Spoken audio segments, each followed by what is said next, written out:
Hello everyone, how are you all guys. कैसे हैं आप लोग? आई होप आप सभी अपना ख्याल रख रहे होंगे और पढ़ाई को बहुत निरंतर प्रयास से अच्छे लेवल पर लेके जाने की कोशिश कर रहे होंगे।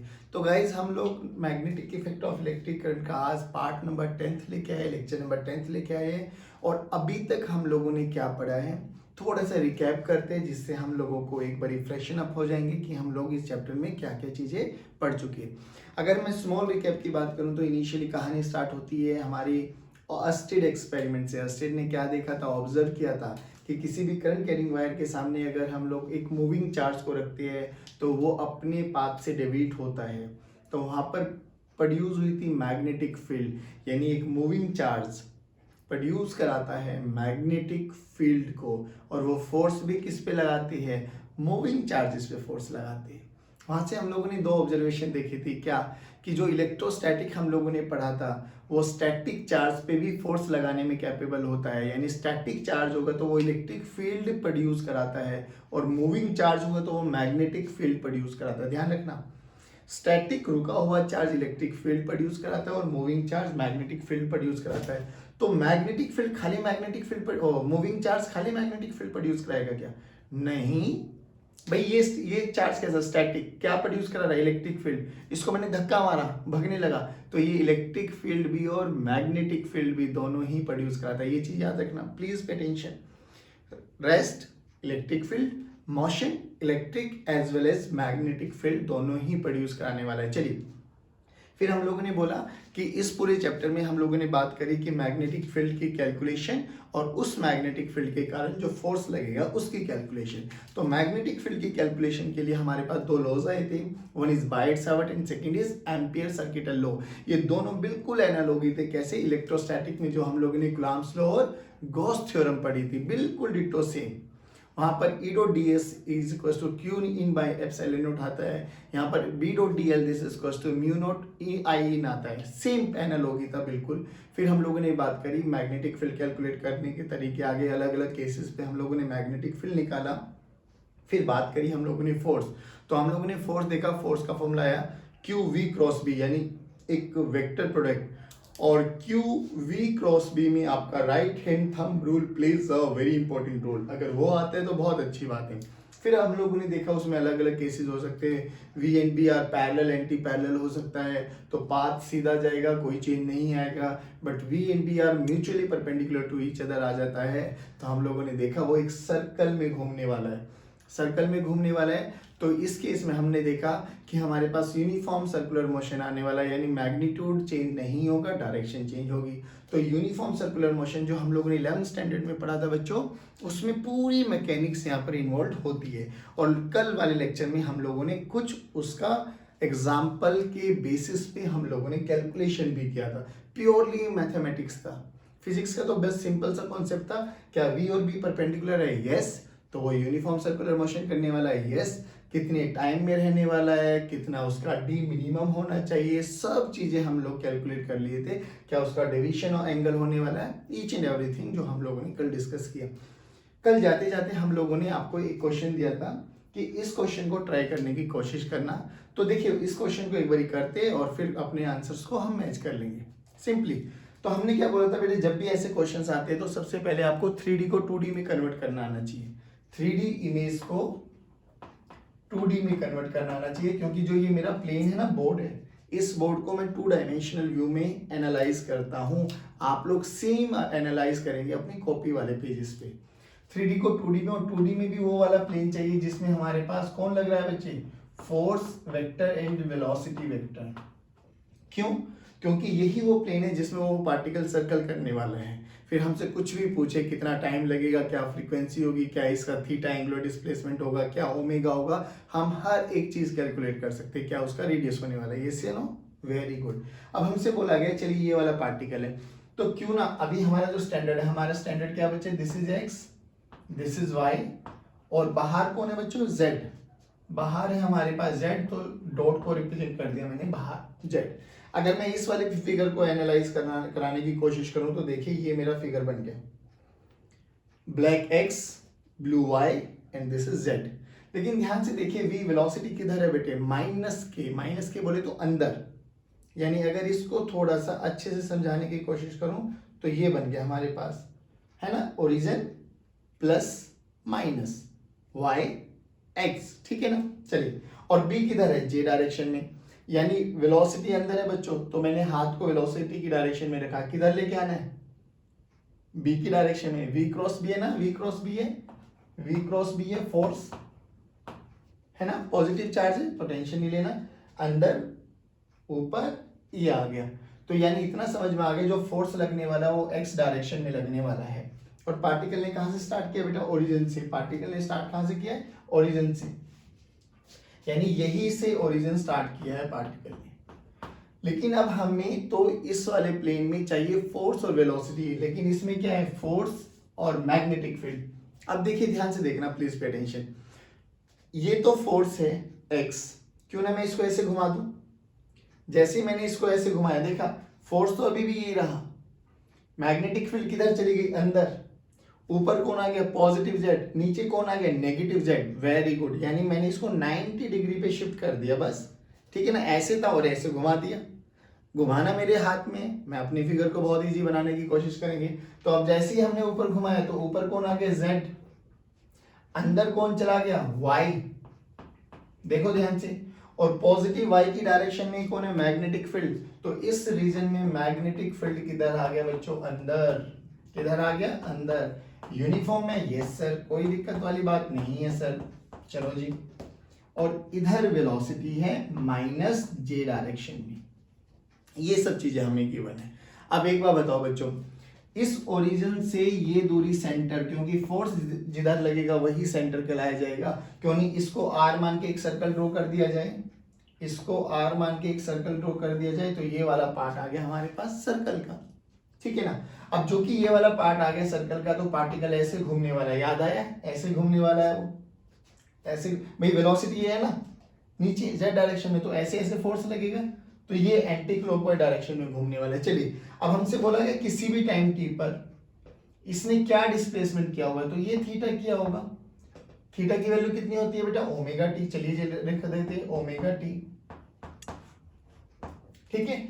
ये रेडियस कितना है बच्चों, आर, और आर का फॉर्मूला क्या होता है, M V by Q B.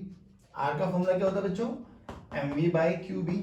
M क्या है, मास, वी क्या है, वेलोसिटी, क्यू क्या है, चार्ज, बी क्या है, मैग्नेटिक फील्ड, सब पैरामीटर हमें गिवन है। चलिए, अब हमसे बोला गया इसके कोऑर्डिनेट्स बताइए टी टाइम में, तो हमने बोला पार्टिकल यहां पर आ गया टी टाइम में। अब क्यों ना यहां से ओरिजिन से निकालने ना कोऑर्डिनेट्स तो हमें, तो क्यों ना यहां से एक परपेंडिकुलर लाइन ड्रॉ की जाए। तो ये तो आगे बच्चे x, ये चला, देखिए ये x में डिस्प्लेसमेंट हुआ और ये -y में, तो कोऑर्डिनेट्स तो आगे x, -y। बट हमसे पूछा गया x, y as a function of time calculate करना है। चलिए करते हैं। अब देखिए ये r, ये थीटा, तो ये वाला क्या बन गया बेटे, r cos थीटा, ये वाला क्या बन गया बच्चे, r sin थीटा, यानी हमें y की वैल्यू तो पता लग गई, -r sin थीटा। सही कर रहे हैं ना, नीचे की डायरेक्शन में माइनस, वेरी गुड। अब देखिए x के कोऑर्डिनेट्स, देखिए x ये हमारे पास बच्चों, तो टोटल आ रही इसमें से क्या माइनस कर दो, r cos थीटा, तो x के कोऑर्डिनेट क्या आ गए बच्चे, r minus r cos theta. चलिए जी, लो जी, x, y अब आपके पास आ गया, r minus r cos theta minus r sin theta, आपको रखना है तो थीटा की वैल्यू क्या रख दो बच्चों, ओमेगा टी। आई होप ये वाला क्वेश्चन आपको समझ में आया होगा। फिर बेसिक इंट्रोडक्शन है बच्चे, क्यों ये इतने इंपॉर्टेंट बन जाते हैं, क्योंकि जब भी आप IIT JEE के क्वेश्चंस करोगे ना, तो वो कोई इजी क्वेश्चंस तो नहीं पूछने वाला। क्वेश्चंस का कॉन्सेप्ट यही रहने वाला है। आप कोई भी बुक उठा लीजिए, HCV लगाना स्टार्ट कर दीजिए अगर आपके पास है, नहीं तो मैं आप लोगों को असाइनमेंट सेंड कर दूंगा, उसमें से आप देखना। तो HCV के जितने भी न्यूमेरिकल्स लगाओगे ना, यू विल फील वाओ, जितना कॉन्सेप्ट अभी तक पढ़ाया है ना, इसमें से एक भी क्वेश्चन बाहर नहीं होने वाला, कि ऐसा नहीं लगेगा कि अरे ये तो नया कॉन्सेप्ट है, ये तो हमें पढ़ाया ही नहीं गया। यू विल रियलाइज कि सारे क्वेश्चंस होते चले जाएंगे, हाँ, बट वो वाला पार्ट डिस्कस हो चुका होना चाहिए। चलिए ठीक है, अब हम बढ़ते हैं। आज के लेक्चर में हम बात करने वाले लॉरेंस फोर्स के बारे में। किसके बारे में बच्चे, लॉरेंस फोर्स के बारे में। अब ये लॉरेंस फोर्स क्या है, रियलिटी में तो जो मैग्नेटिज्म है ना, जो हमारे पार्ट 1 का नाम है मैग्नेटिज्म, वो मैग्नेटिज्म बेसिकली है स्टडी ऑफ लॉरेंस फोर्स। अब लॉरेंस फोर्स को, मैग्नेटिज्म को हम थोड़े से पार्ट्स में ब्रेक डाउन करते हैं। देखिए स्टार्टिंग में क्या पढ़ा, इलेक्ट्रोस्टैटिक, वहां पे कौन सी फील्ड पढ़ी, इलेक्ट्रिक फील्ड। अभी क्या पढ़ा है, मैग्नेटिज्म, यहाँ पे कौन सी फील्ड पढ़ रही है, मैग्नेटिक फील्ड। अभी कुछ टाइम के बाद हम पढ़ेंगे इलेक्ट्रोमैग्नेटिक वेव्स। तो बेसिकली जो इलेक्ट्रोमैग्नेटिक वेव्स है ना बच्चों, इलेक्ट्रोमैग्नेटिक वेव्स वो एक पूरा स्पेक्ट्रम है, और उसमें एक स्पेक्ट्रम में एक रीजन वो भी होता है विजिबल रीजन, जो हमें दिखाई देता है, radio waves, gamma waves, X ray, इधर माइक्रोवेव, ये सारी इसकी सारी इलेक्ट्रोमैग्नेटिक वेव्स होती है। तो इलेक्ट्रोमैग्नेटिक वेव्स के दो कंपोनेंट होते हैं, one is electric field and second one is magnetic field. और इलेक्ट्रोमैग्नेटिक वेव्स है तो वेव्स के पास एनर्जी है, यानी वो प्रोपेगेट भी करेगी। तो एक हो गया उनकी velocity, electric field, magnetic field और वेलोसिटी, यानी ये तीनों के तीनों आपस में mutually perpendicular to each other होते हैं। एक कंपोनेंट इलेक्ट्रिक फील्ड, एक कंपोनेंट मैग्नेटिक फील्ड, और ये परपेंडिकुलरली प्रोपेगेट करती चली जाएगी। अभी अगले लेक्चर में हम लोग, अगले चैप्टर में हम लोग पढ़ने भी वाले हैं, एक आएगा इंड्यूस्ड इलेक्ट्रिक फील्ड। वहां से आपको एक चीज समझ में आएगा कि जहां कहीं पर भी इलेक्ट्रिक फील्ड चेंज हो रहा होगा ना बच्चों, वो कैपेबल होता है मैग्नेटिक फील्ड बनाने के लिए। यानी इलेक्ट्रिक फील्ड चेंज हुआ, उसने मैग्नेटिक फील्ड बनाया, मैग्नेटिक फील्ड चेंज हुआ, वो इलेक्ट्रिक फील्ड बनाने वाला है। तो ये इलेक्ट्रिक फील्ड और मैग्नेटिक फील्ड है ना बच्चे, एक मतलब दोनों एक दूसरे के साथ ही चलते हैं, कभी कोई इंडिविजुअल रहेगा नहीं। इलेक्ट्रिक फील्ड होगा तो मैग्नेटिक फील्ड होगा, मैग्नेटिक फील्ड होगा तो इलेक्ट्रिक फील्ड होगा, और इन दोनों के कॉम्बिनेशन से जो फोर्स लगने वाला है उसको बोलेंगे हम लॉरेंस फोर्स। तो आपको बेसिक समझ में आ गया होगा लॉरेंस फोर्स क्या होने वाला है।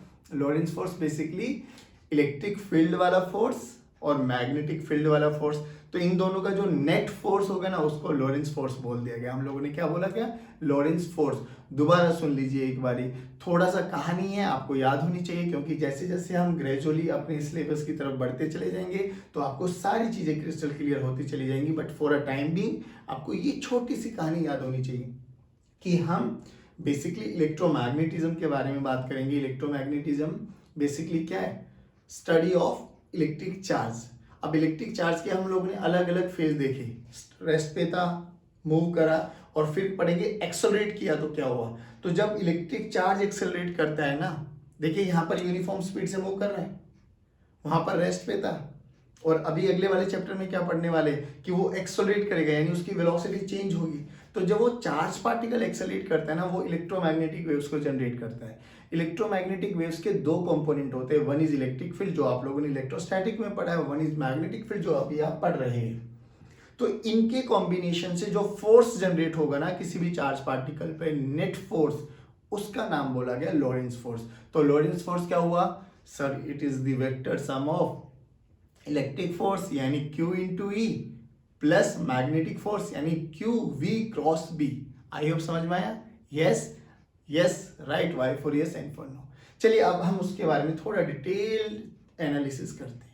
चलिए बच्चों अब हम बात करेंगे लॉरेंस फोर्स की। तो जैसे कि नाम से भी समझ में आ गया और कहानी भी हमें समझ में आ गई कि लॉरेंस फोर्स बेसिकली FL से रिप्रेजेंट कर दिया मैंने, summation of F of E plus F of M, ठीक है ना, वेक्टर समेशन करेंगे हम लोग। ये क्या होता है बच्चों, हमें पता है sir Q into E plus इसका फॉर्मूला अभी अभी चेक किया हम लोगों ने, ये FL। चलिए थोड़ा और इसके बारे में अच्छे से बात कर लेते हैं, और यहां से हमें समझ में भी आ गया कि ये दोनों फील्ड एक साथ एग्जिस्ट करती है। चलिए एक चीज और देखते हैं बहुत अच्छी। एक्चुअली में ना हमारे पास दो फिजिकल क्वांटिटी होती है, वन जो कि फ्रेम पे डिपेंड होती है, एक वो जो फ्रेम पे डिपेंड नहीं होती। अब ये फ्रेम क्या होता है, बेसिकली हम लोगों ने 11th स्टैंडर्ड में बात करी थी रेफरेंस फ्रेम की, frame of reference. Basically frame of reference वो वाला पॉइंट बोला जाता है बच्चे जहां से हम चीजों को ऑब्जर्व करते हैं। आप रेफरेंस फ्रेम चेंज कर देंगे तो कुछ चीजें ऐसी होती है जो चेंज हो जाती है, कुछ चीजें ऐसी होती है जो चेंज नहीं होती। जैसे टाइम है, time is independent of frame of reference. Distance between two particles है, दो पार्टिकल के बीच की दूरी है, अगर मैंने बोला ये दोनों 1 मीटर की दूरी पर है तो मैं देखूंगा तो भी 1 मीटर, आप अपने घर से भी देखेंगे तो भी 1 मीटर। लेकिन मैं बोलूंगा एक पार्टिकल ने डिस्टेंस ट्रेवल किया, मेरे अकॉर्डिंग वो डिस्टेंस 10 किलोमीटर हो सकता है, आपके अकॉर्डिंग वो डिस्टेंस 20 किलोमीटर हो सकता है, कोई हमसे बहुत दूर मुंबई में बैठा हुआ है उसके लिए डिस्टेंस 2000, 3000, 4000 कुछ भी किलोमीटर हो सकता है। तो डिस्टेंस कवर्ड बाय बॉडी वो फ्रेम पे डिपेंड हो रहा है, but distance between two particles वो फ्रेम के इंडिपेंडेंट है। सिमिलरली अगर हम यहाँ पे बात करें, ये दोनों जो फोर्सेस है Fe and Fm, Fe and Fm are frame dependent, frame dependent, दोनों फ्रेम पे डिपेंड करते हैं। बट जो Fl है ना बच्चों, वो फ्रेम इंडिपेंडेंट है। जैसे अभी समझाने की कोशिश करूंगा, आप लोगों को समझने की कोशिश करना, ठीक है ना। अभी हम लोगों ने बात करी थी कि ये हमारे पास कोई भी करंट कैरिंग वायर है, इसमें करंट चल रहा है I, यहाँ पर एक चार्ज रखा है Q। ध्यान से देखना, अगर मैंने इसको वेलोसिटी दे दी तो ये तो ऐसे डेविएट हुआ ना बच्चों, ये किसके रेस्पेक्ट में, जो बंदा ग्राउंड पे बैठ के देख रहा है उसको ये ऐसे जाता हुआ दिखाई दिया, ठीक है ना। क्यों? क्योंकि ग्राउंड वाले बंदे को ये चार्ज v वेलोसिटी से मूव करता हुआ दिखाई दिया, ठीक है। यानी इसके लिए ये डेविएशन कौन सा है, मैग्नेटिक फोर्स। ए के लिए ये कौन सा फोर्स लगा इस पे, मैग्नेटिक फोर्स। अब देखो, अब मैंने क्या किया, एक बंदे को लिफ्ट में बैठा दिया और lift is moving with a velocity v। देखो ये b वाला पार्टिकल है, b वाला पार्टिकल किसमें है, लिफ्ट में है। लिफ्ट किधर जा रही है, ऊपर, कितनी स्पीड से, v स्पीड से। ये चार्ज भी कितनी स्पीड से जा रहा है, v स्पीड से। तो रिलेटिव वेलोसिटी बताओ। अरे sir relative velocity of a with respect to relative velocity of charge with respect to b, ये तो sir va minus V B, ऊपर v माइनस वी, जीरो।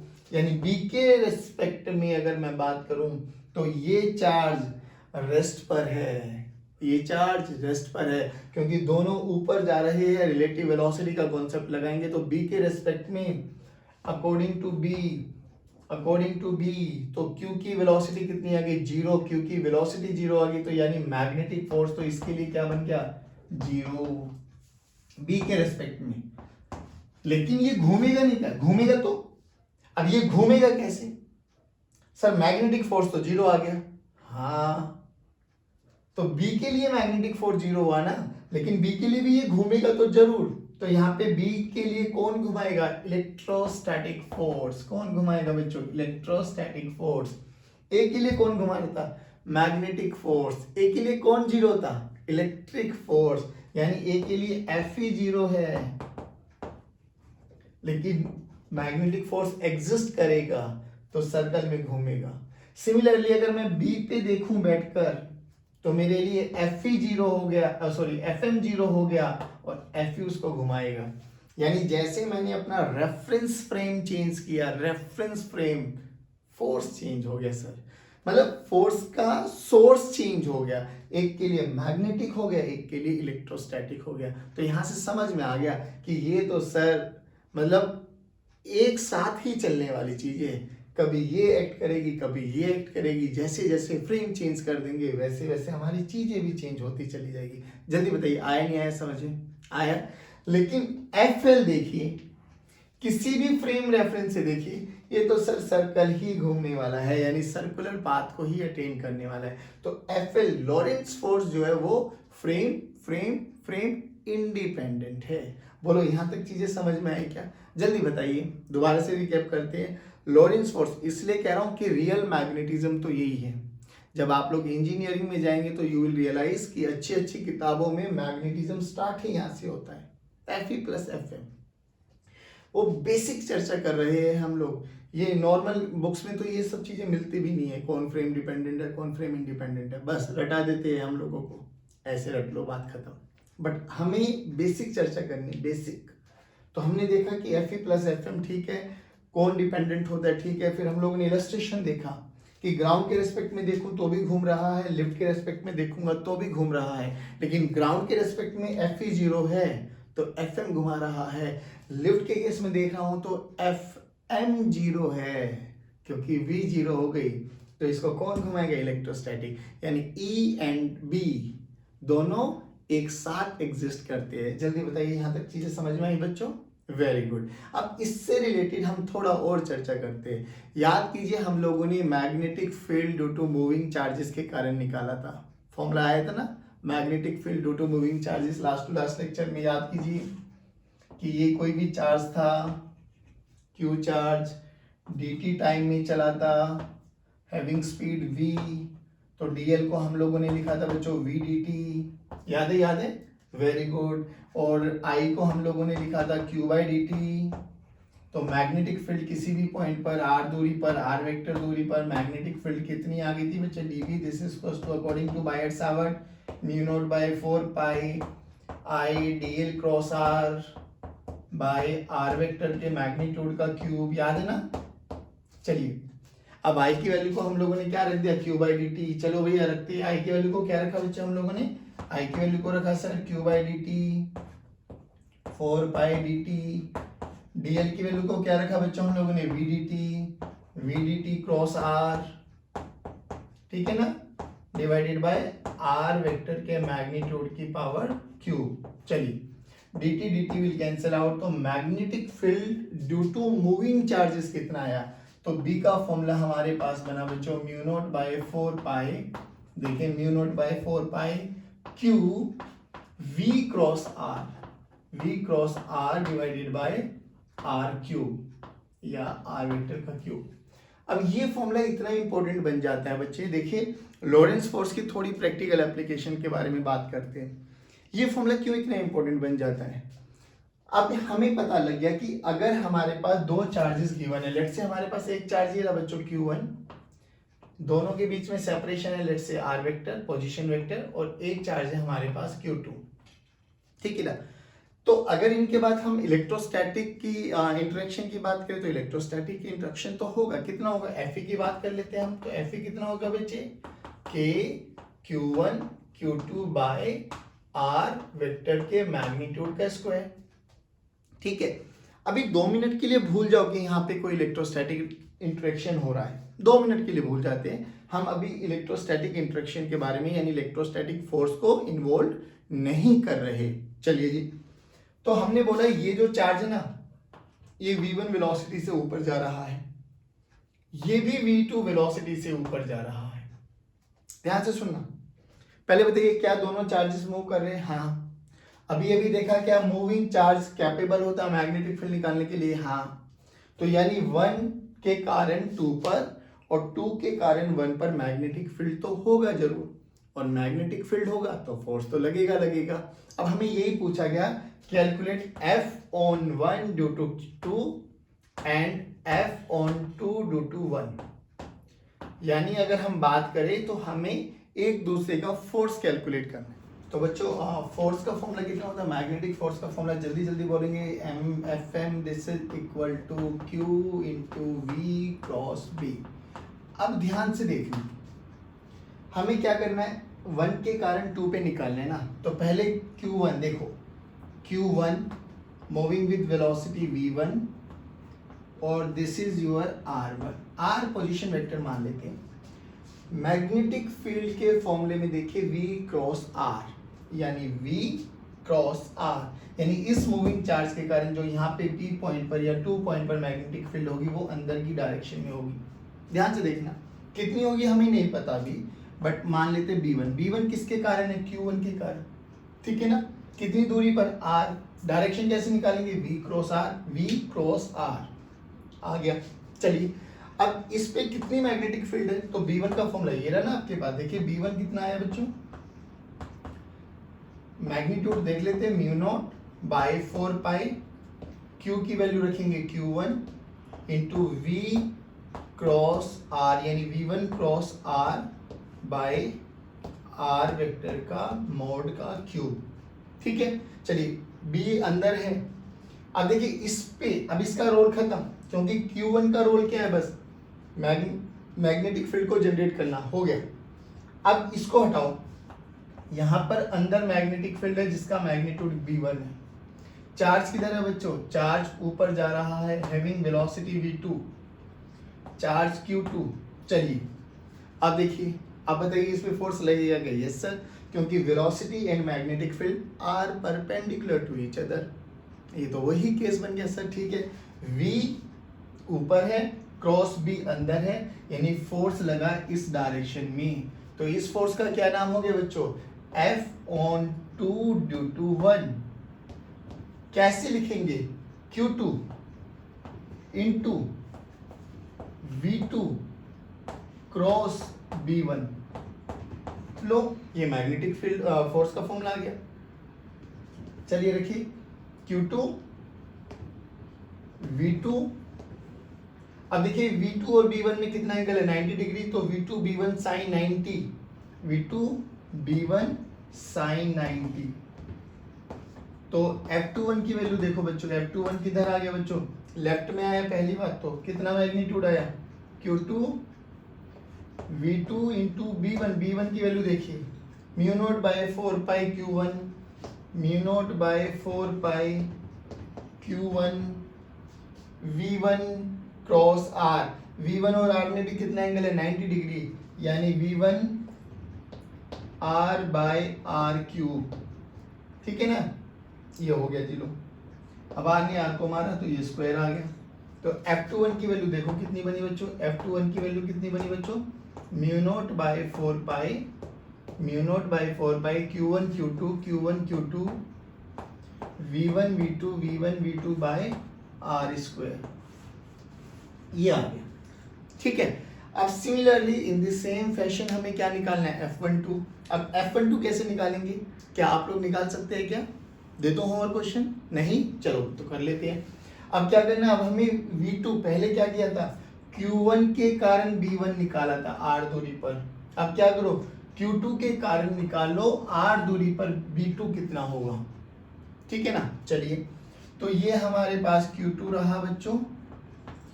यहां से R दूरी पर हमारे पास कोई 1 पोजीशन है जिसपे हमें मैग्नेटिक फील्ड कैलकुलेट करनी है। अब चार्ज ऊपर जा रहा है V2, तो चलिए V cross R, V cross R, तो मैग्नेटिक फील्ड यहां पर किधर आया? बाहर। कितना दे दूं B2? तो B2 का मैग्नीट्यूड निकालिए।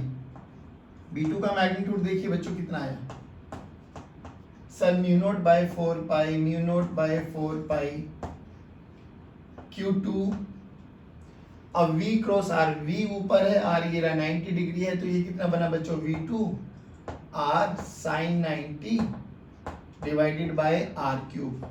R क्यूब ने R को मारा, तो व्हाट विल वी हैव?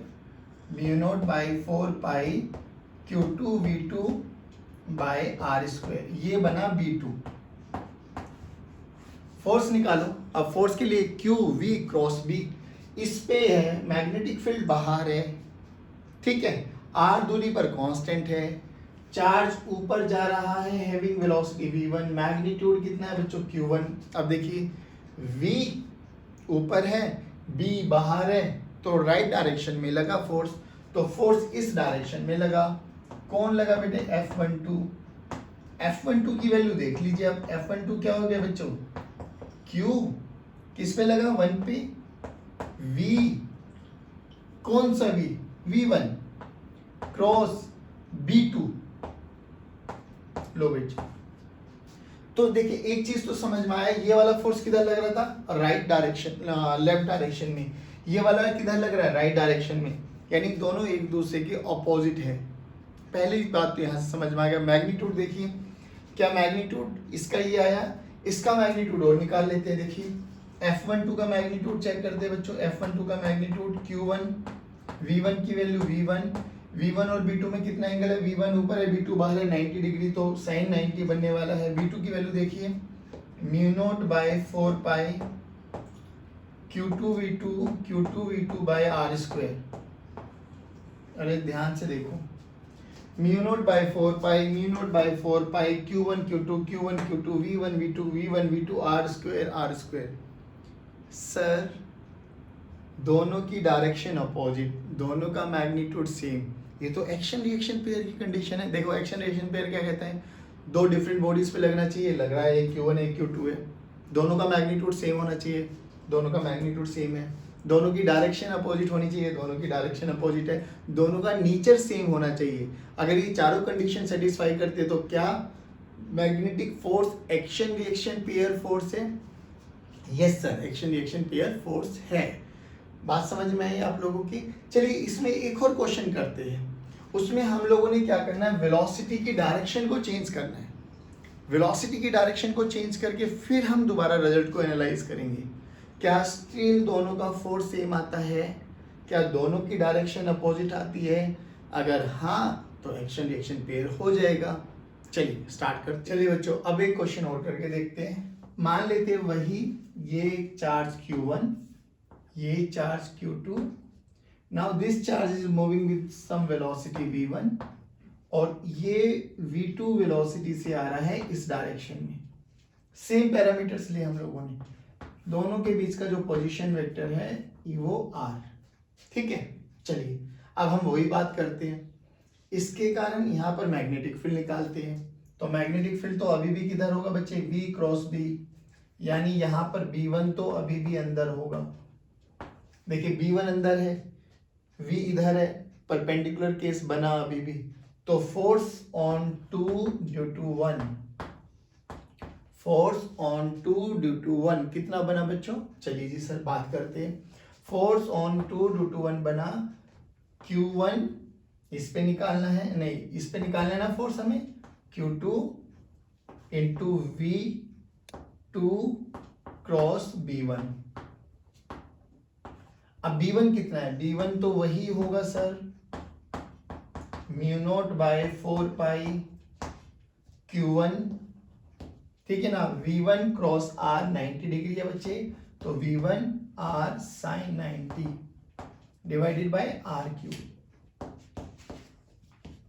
तो mu naught by 4 pi Q1 V1 by R square, ये बना B1, ठीक है ना। F21 की वैल्यू कितनी आ गई बच्चों? F21 की वैल्यू तो सेम वही आ जाएगी सर हमारे पास। अब तो याद हो गया होगा, mu naught by 4 pi Q1 Q2 V1 V2 by R square, ठीक है ना। अब डायरेक्शन देखो, डायरेक्शन किधर है? वेलोसिटी तो ये रहा, मैग्नेटिक फील्ड अंदर है, यानी नीचे की डायरेक्शन में आ गए, ये फोर्स आ गया हमारे पास F21, ठीक है। चलिए अब ध्यान से देखो, आपके सेकंड केस में इसके कारण यहां पे निकालना है, यानी यहां पर हमें B2 निकालनी है। अब B2 का फॉर्मूला देखो एक बारी। B2 के फॉर्मूले में क्या बच्चे? V cross R, V cross R। पहले केस में देखिए V और R में कितना एंगल है बच्चों? 90 डिग्री, तो मैग्नेटिक फील्ड एग्जिस्ट करेगी। दूसरे केस में देखिए V भी इधर ही है और R भी इधर ही है, तो थीटा की वैल्यू कितनी बनी बच्चों? 0। और जब यहां पर थीटा की वैल्यू 0 पुट करेंगे तो VR साइन 0, साइन 0 कितना होता है? 0। अरे ये क्या हुआ, यानी B2 तो 0 हो गया, और B2 0 हो गया तो यानी F12 तो 0 हो गया, F12 तो क्या हो गया? 0। यानी ये तो एक्शन रिएक्शन पेयर की कंडीशन नहीं बनी। अब लास्ट वाले क्वेश्चन में बन रही थी, इस क्वेश्चन में नहीं बनी। तो याद रखेंगे इसको कि magnetic force action reaction pair हो ऐसा जरूरी नहीं है। Electrostatic force action reaction pair था, रहेगा, लेकिन magnetic force action reaction pair हो ऐसा जरूरी नहीं है, क्योंकि हम लोगों ने देखा है सिचुएशन चेंज कर दी। पहले केस में वो एक्शन रिएक्शन बन रहा था, चारों कंडीशंस उसकी सेटिस्फैक्ट्री हो रही थी, तो हम लोगों ने बोल दिया हाँ एक्शन रिएक्शन पेयर है। लेकिन इस केस में हमने जैसे ही वेलोसिटी की डायरेक्शन को चेंज किया, इसके कारण तो फोर्स लग रहा है, बट इसके कारण, इस वाले चार्ज के कारण, तो इस वाली आर वेक्टर पर मैग्नेटिक फील्ड 0, मैग्नेटिक फील्ड 0 तो फोर्स 0, यानी यहाँ पर ये एक्शन रिएक्शन पेयर की कंडीशन को सेटिस्फाई नहीं कर रहा। तो याद क्या रखना है कि magnetic field, please make a note, magnetic field action reaction pair हो ऐसा जरूरी नहीं है। चलिए अब हम बात करते, थोड़ा सा और अच्छे से बात करते। देखिए दो जब फोर्सेस, दो चार्जेस थे, ध्यान से देखना बच्चों, Q1 Q2 charges separated by a distance of r moving with velocity v1 and v2, है ना। तो हमने बोला कि इनके पास जो इलेक्ट्रोस्टैटिक इंटरेक्शन है वो तो ये है, ठीक है, और जो मैग्नेटिक इंटरेक्शन है वो ये रहा। यानी हम लोगों ने मैग्नेटिक फोर्स भी निकाल लिया, हम लोगों ने इलेक्ट्रिक फोर्स भी निकाल लिया, दोनों केसेस में बात करेंगे। अब ध्यान से देखना बच्चों। चलिए तो अगर हम बात करें एक छोटा सा डेटा है, याद रखना, उसकी कहाँ जरूरत पड़ेगी वो भी बताने वाला हूँ। तो Fe यानी इलेक्ट्रोस्टैटिक फोर्स कितना है बच्चों, K(Q1Q2/r²। Fm कितना है, अब Fm कितना भी हो जिसके कारण होगा वो होगा तो इतना ही, μ0/4π Q1 Q2 V1 V2/r²। ठीक है, अगर मैं Q1 Q2 को बराबर रख दूं, जनरल एक रिजल्ट एनालाइज आ जाएगा। V1 V2 को भी बराबर रख दूं मैं, ठीक है ना। फॉर्मूला देखिए क्या बना बच्चों, तो इलेक्ट्रोस्टैटिक का फॉर्मूला क्या बना बच्चों, 1/4πε0 Q²/r²।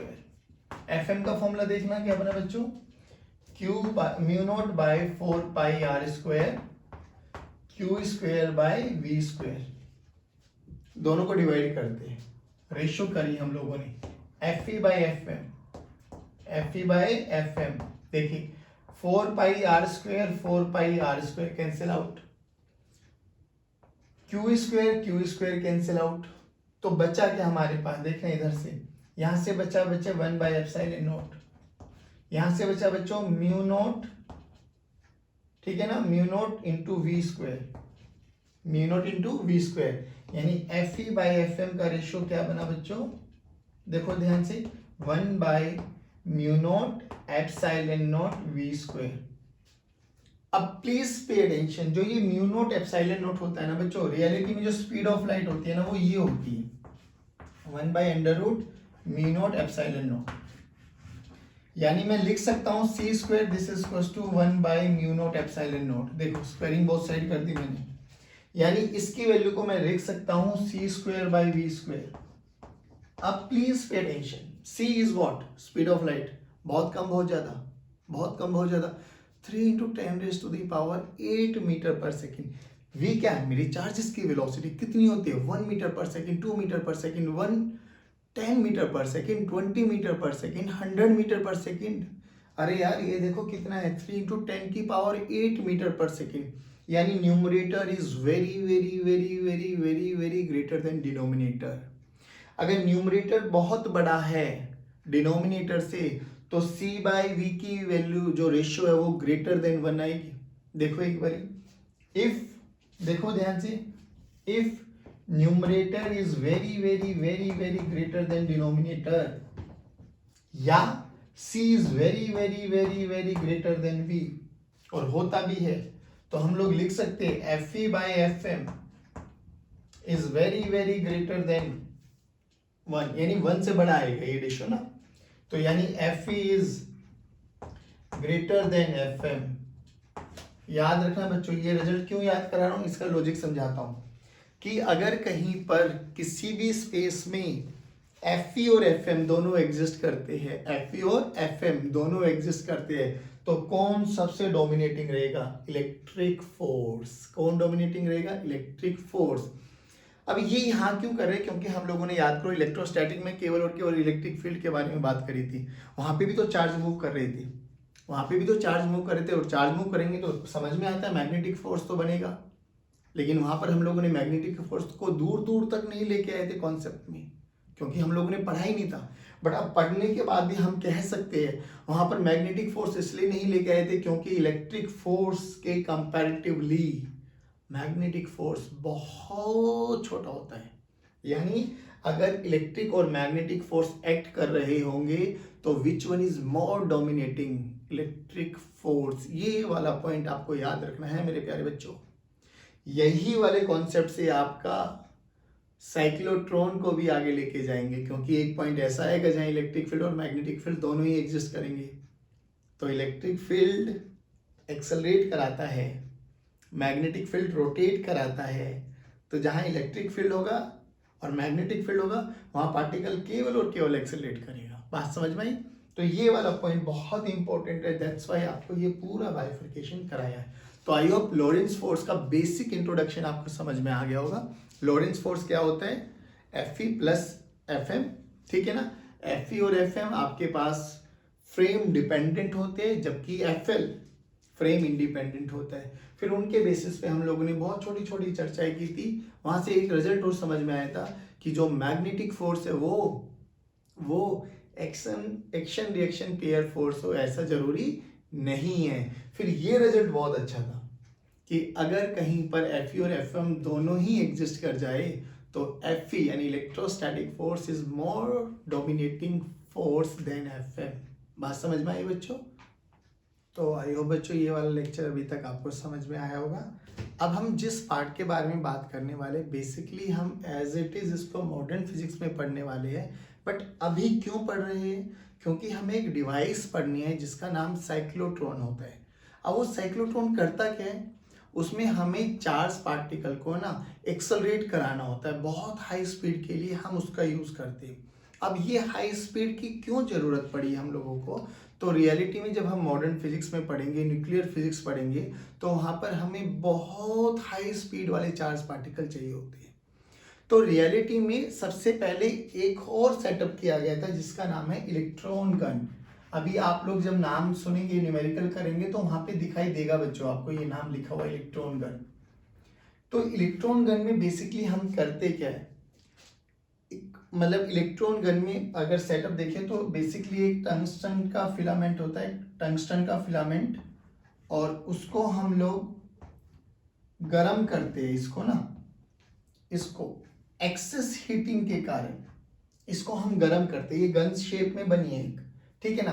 तो यहाँ से क्या करेंगे, यहाँ से इलेक्ट्रॉन निकलते हैं बच्चों, इलेक्ट्रॉन निकलते हैं। क्यों निकलते हैं? क्योंकि एक्सेस ऑफ हीटिंग के कारण, एक्सेस ऑफ हीटिंग के कारण। तो आप लोगों ने केमिस्ट्री में भी पढ़ा होगा, नहीं तो मॉडर्न फिजिक्स में भी पढ़ेंगे हम लोग। बहुत सारे प्रोसेस होते हैं इलेक्ट्रॉन इजेक्ट करने के, जिसमें से एक फोटो इलेक्ट्रॉन भी होता है ना। Photo electron, photo electric effect पढ़ा है ना, लाइट डालेंगे सरफेस पे, इलेक्ट्रॉन का एमिशन होता है। सिमिलरली वैसे ही एक और आता है जिसको हम बोलते हैं थर्मोआयनिक एमिशन। थर्मल बोले तो हीट के कारण जो यहाँ से इलेक्ट्रॉन निकलने वाले हैं उसको थर्मोआयनिक एमिशन बोलते हैं, और वो निकलता किसके कारण है? एक्सेस ऑफ हीटिंग के कारण। अब देखिए, ये एक टंगस्टन का फिलामेंट होता है, टंगस्टन का फिलामेंट होता है, ठीक है। और इस पे बेरियम ऑक्साइड की कोटिंग भी कर देते हैं, BaO बेरियम ऑक्साइड की कोटिंग भी कर देते हैं, जिससे यहाँ से इलेक्ट्रॉन्स हम लोगों को इजेक्ट होते हैं। अच्छा, उस इलेक्ट्रॉन के लिए अब हम क्या करते हैं, ध्यान से देखना। ये एक कोई भी ट्यूब है हमारे पास, और इस ट्यूब में से हमें इलेक्ट्रॉन चाहिए हाई स्पीड का, ठीक है ना। अब जो इलेक्ट्रॉन निकला यहाँ से बच्चों, अब थोड़ा सा इलेक्ट्रोस्टैटिक का कॉन्सेप्ट है वो आपको लोगों को आना चाहिए कि अगर मैं यहाँ पर एक पॉजिटिव चार्ज और यहाँ पर एक नेगेटिव चार्ज रख देता हूँ तो मुझे पता है इलेक्ट्रिक फील्ड सेटअप हो जाती है इस डायरेक्शन में। और अगर यहाँ पर एक पॉजिटिव चार्ज है और एक नेगेटिव चार्ज है तो पॉजिटिव चार्ज पे इधर फोर्स लगेगा कितना बच्चों? Q इंटू ई, और नेगेटिव चार्ज पर इधर फोर्स लगेगा कितना बच्चों? Q into E. यानी यहां से मुझे इतना समझ में आया कि पॉजिटिव चार्जेस हमेशा इलेक्ट्रिक फील्ड की डायरेक्शन में ही जाते हैं और negative charge opposite to electric field. देखिए, अब जो कि यहां से इलेक्ट्रॉन निकला बच्चों, ठीक है ना, अगर मैं इस पे जो ये ट्यूब है इसको मैं कोई पोटेंशियल डिफरेंस के साथ कनेक्ट कर दूं, V is nothing but potential difference. आप लोग करंट इलेक्ट्रिसिटी पढ़ के आ चुके हो, तो V क्या होता है? पोटेंशियल डिफरेंस बिटवीन हायर, ये हायर टर्मिनल होता है और ये लोअर टर्मिनल होता है। तो अगर मैं इसको 0 और इसको V लिखना चाहूँ तो लिख सकता हूँ, क्योंकि इनका दोनों का अभी भी पोटेंशियल डिफरेंस कितना है? V। लाइव वायर कहता है कि यहाँ पर पोटेंशियल V है और यहाँ पर पोटेंशियल 0 है। देखना एक चीज और, आप लोगों ने इलेक्ट्रोस्टैटिक में एक और पढ़ा होगा कि पोटेंशियल एनर्जी जो होती है वो Q इंटू V के बराबर होती है, और V क्या होता है बच्चे? Potential difference. V क्या होता है बच्चों? Potential difference. याद है ना, ये वाला फॉर्मूला पढ़ा होगा, Q equals to U, this is equals to Q into delta V। Very good. अब बस बात समझ में आ गई हमें। तो यहाँ का पोटेंशियल कितना है बच्चों? 0। तो यहाँ पर इनिशियल पोटेंशियल एनर्जी कितनी है बच्चों? 0। जब इलेक्ट्रॉन, अब देखिए इलेक्ट्रिक फील्ड किधर सेटअप हुई? इलेक्ट्रिक फील्ड हायर से लोअर पोटेंशियल, यानी इधर इलेक्ट्रिक फील्ड सेट कर दी मैंने। अगर इधर इलेक्ट्रिक फील्ड सेट कर दी तो इलेक्ट्रॉन पे फोर्स किधर लगेगा? इस डायरेक्शन में। जब इलेक्ट्रॉन पे फोर्स लगेगा तो इट इज क्वाइट ऑब्वियस कि उसकी स्पीड बढ़ने वाली है। क्यों? क्योंकि फोर्स जिस डायरेक्शन में लगेगा, अगर पार्टिकल उसी डायरेक्शन में चल रहा है तो उसकी स्पीड बढ़ेगी, यानी इस पे एक्सेलरेशन लगेगा इसी डायरेक्शन में। पार्टिकल भी इधर ही चलेगा तो एक्सेलरेशन का फॉर्मूला क्या होता है बच्चे? F/m। F कितना लगा बच्चों, Q into E divided by M। तो ये आपके पास एक्सेलेरेशन आ गई उस पार्टिकल के बारे में।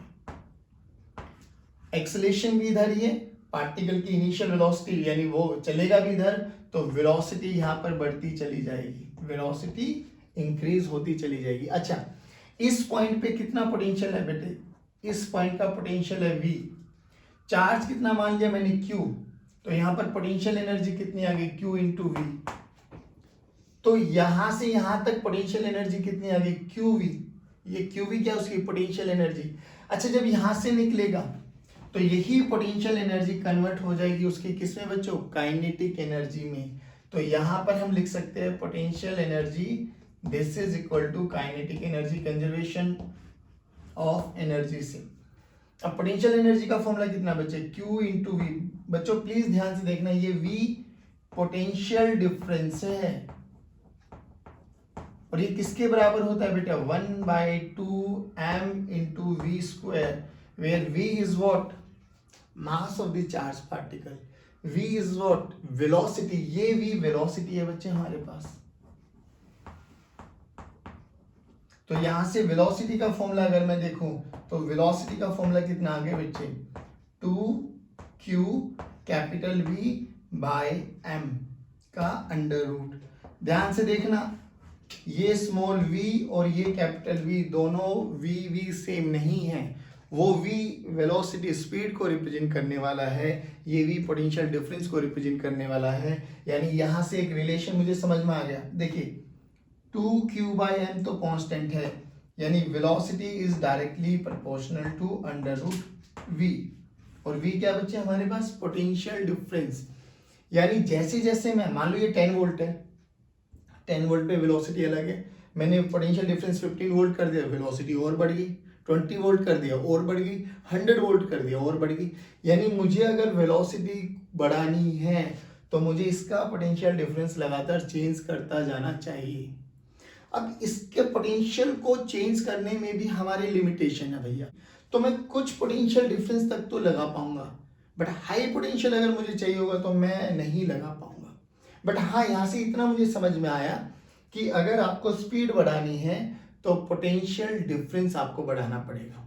ध्यान से सुनना, ये पूरा मॉडर्न फिजिक्स में है। यहाँ क्यों आया, क्योंकि यहाँ पर हमारे पास बहुत सारे क्वेश्चंस आते हैं कि a charge particle is accelerated at a potential difference of 10 volt, 10 volt दे दिया गया, enters in a magnetic field, V भी पता, B भी दे दिया हम लोगों को, पोटेंशियल डिफरेंस भी दे दिया हम लोगों को, B भी दे दिया हम लोगों को, कह रहा find the radius of the particle, जो सर्कुलर पाथ में करेगा ना रेडियस निकालिए। तो रेडियस का फॉर्मूला क्या हुआ बच्चे, mv बाई qb। लेकिन अब हमें v नहीं गिवन, हमें क्या गिवन है, पोटेंशियल डिफरेंस। बट हाँ, अगर v नहीं गिवन है तो पोटेंशियल डिफरेंस से मैं v निकाल सकता हूँ। देखिए q और m मुझे पता है, हम निकाल लेंगे। तो रेडियस का एक और फॉर्मूला बन गया, क्या बना बच्चों, वो देखिए, m by qb under root of, v की वैल्यू ये रख दीजिए, 2qv बाय m। लो जी, ये रेडियस का फॉर्मूला आ गया in terms of potential difference, in terms of potential difference. हमें डेटा गिवन होगा, हम इजीली कैलकुलेट कर सकते हैं। अब यहां से इशू क्या आया हम लोगों का, सबसे मेजर इशू ये था कि velocity is directly proportional to under root v। Velocity is directly proportional to under root v, यानी पोटेंशियल डिफरेंस बढ़ाना है, वेलोसिटी बढ़ेगी। अब पोटेंशियल डिफरेंस को बढ़ाने के लिए भी हमारी लिमिटेशन है। अब क्या करें, क्या करें। अब साइंटिस्ट लोगों ने सोचा, ध्यान से सुनना अभी कहानी, कि देखिए यहां पर एनर्जी 0 थी, यहां से यहां एनर्जी बनी Q इंटू वी, है ना। अगर दोबारा इसको घुमा के यहां पर लेके आ जाऊं और घुमाने के लिए कोई वर्क डन ना करना पड़े, क्योंकि अगर मुझे लेके आया वर्क डन करना पड़ा तो वर्क डन क्या है, बेसिकली एनर्जी, यानी एनर्जी खर्च होगी। अगर बिना एनर्जी का लॉस करे, यानी इसके पास यहाँ पे एनर्जी है बेटा QV, अगर मैं यहां पर वापसी इसको लेके आ जाऊं QV एनर्जी, तो यहां से जाते जाते इसकी एनर्जी और डबल हो जाएगी। कितनी हो जाएगी सर, QV पहले 0 थी तो QV हो गया, QV होगी तो 2QV हो जाएगा, फिर 2QV हो गई, फिर 3QV हो जाएगा। यानी जैसे जैसे वो यहां से यहां जाएगा, हर बारी में उसकी potential energy Q V factor से बढ़ती चली जाएगी। लेकिन लेके कैसे आऊं, देखो ध्यान से यहां तक तो आया वो, अब मुझे यहां से वापसी लेके आना है इन सच अ फैशन कि इसकी एनर्जी का कोई भी लॉस ना हो।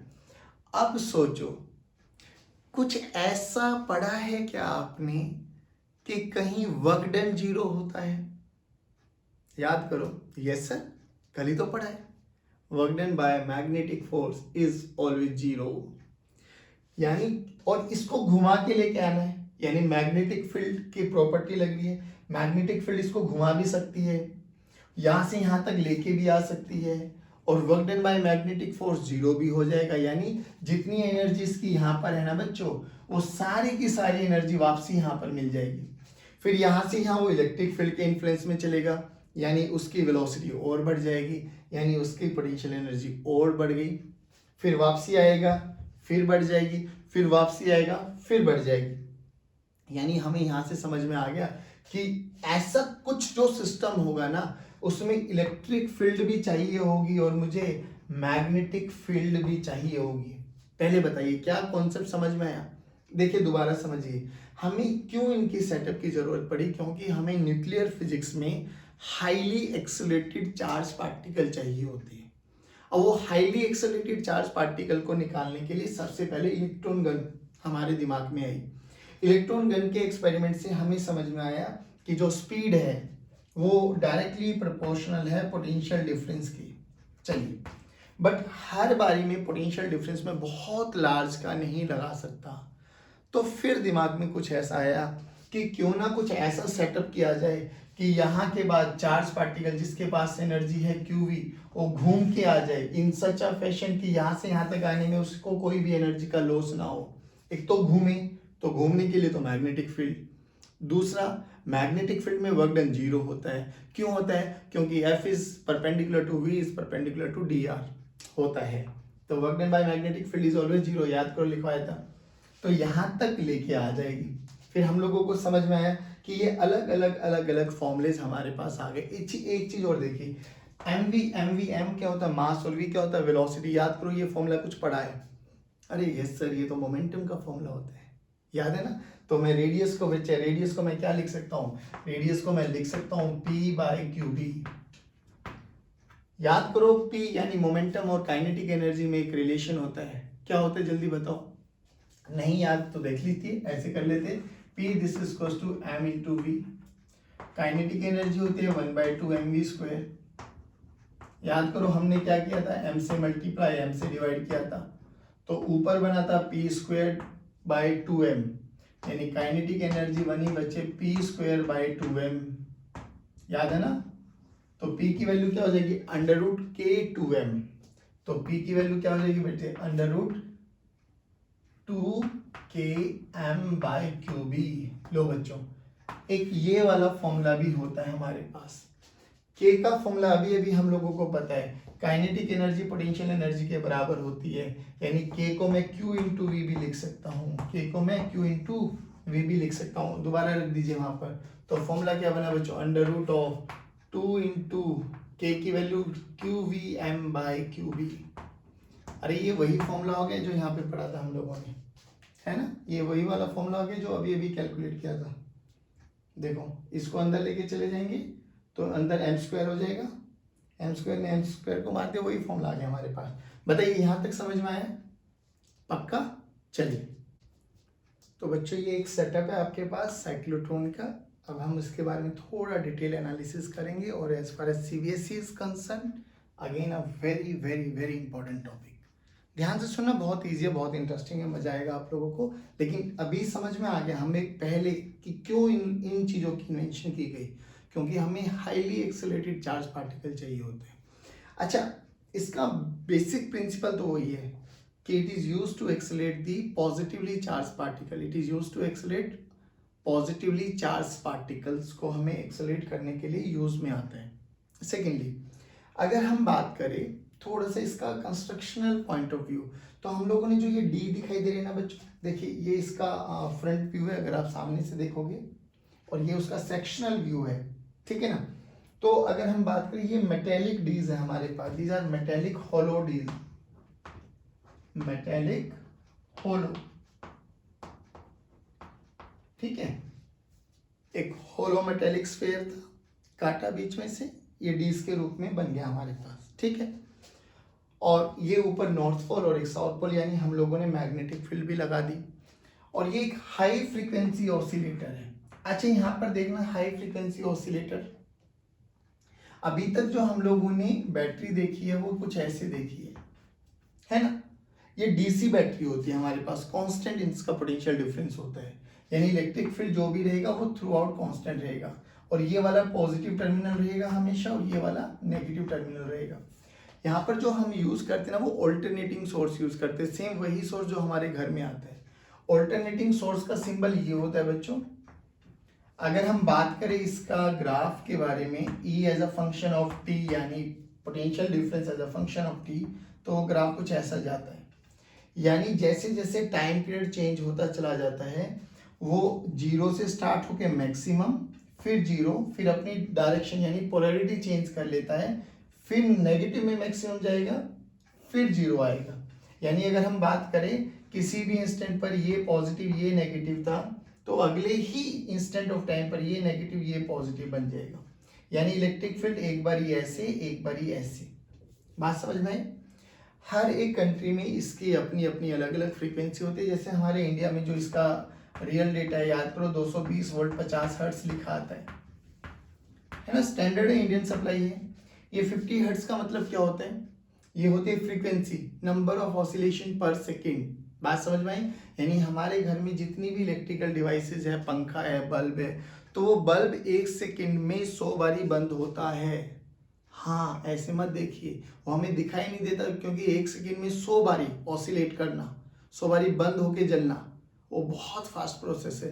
तो वो हमें लगातार कॉन्स्टेंटली जलता हुआ दिखाई देता है। बट लिटरली वो अगर हम एकदम माइक्रो लेवल पे जाके देखेंगे तो एक सेकेंड में 100 बारी बंद होता है। ध्यान रखना, ये फ्रीक्वेंसी होती है इसकी।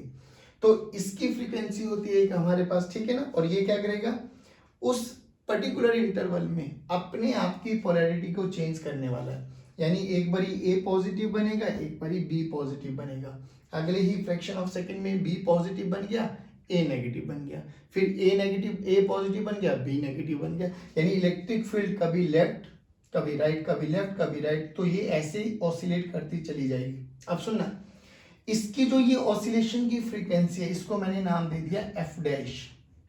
क्या नाम दे दिया बच्चों? F dash. तो पहले इसका एम समझ में आया? एम क्या है बच्चे? It is used to accelerate the positively charge particle. Positively charge particle को एक्सेलरेट कराने के लिए काम में आता है। सेकेंडली, इसका प्रिंसिपल क्या है? अब बहुत सिंपल सी बात है, जैसे होलो मेटेलिक, होलो कंडक्टर, होलो कंडक्टर के अंदर electric field zero, very good.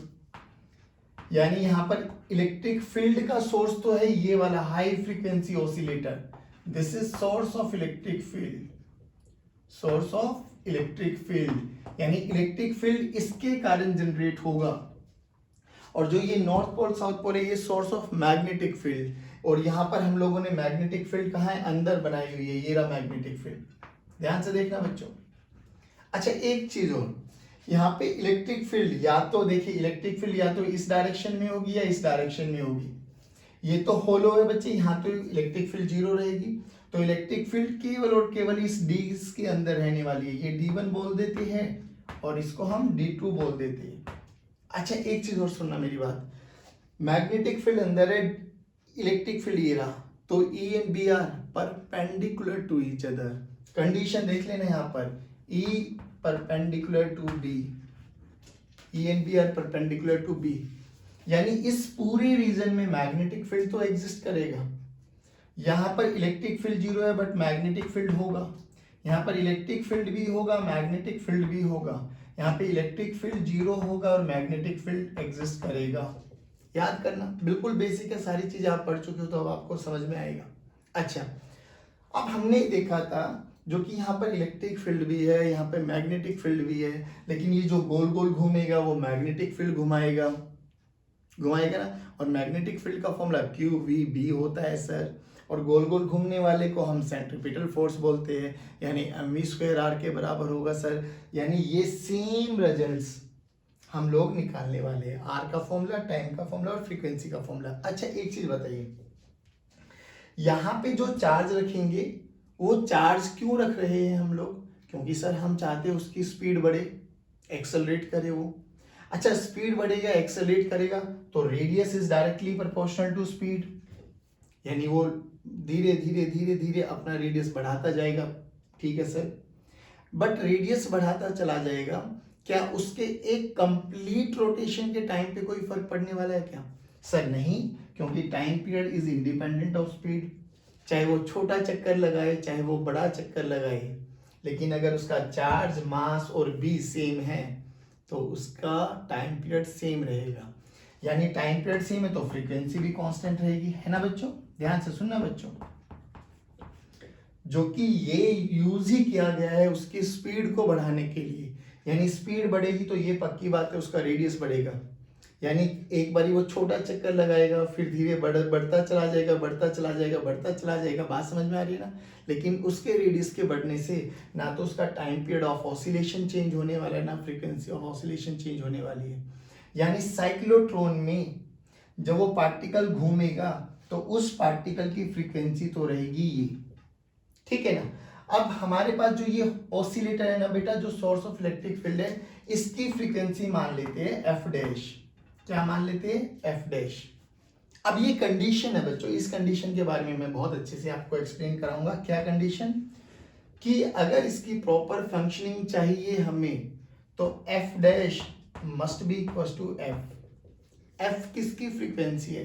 जो पार्टिकल चक्कर लगाएगा किसके अंदर? साइक्लोट्रॉन के अंदर, उसकी फ्रीक्वेंसी एफ। एफ डैश किसकी फ्रीक्वेंसी है बच्चे? Source of electric field. ये कौन सी इलेक्ट्रिक फील्ड की है? क्योंकि हमने अभी अभी देखा है कि इलेक्ट्रिक फील्ड कभी जीरो, मतलब इसका potential zero, maximum zero, minus, अपनी डायरेक्शन चेंज करेगा। यानी उसकी डायरेक्शन चेंज करने की फ्रीक्वेंसी कभी इधर, कभी इधर, कभी इधर, कभी इधर, कभी इधर, कभी इधर। इन दोनों की फ्रीक्वेंसी सेम होगी तो इसको बोलते हैं हम रेजोनेंट कंडीशन। क्या बोलते हैं बच्चों?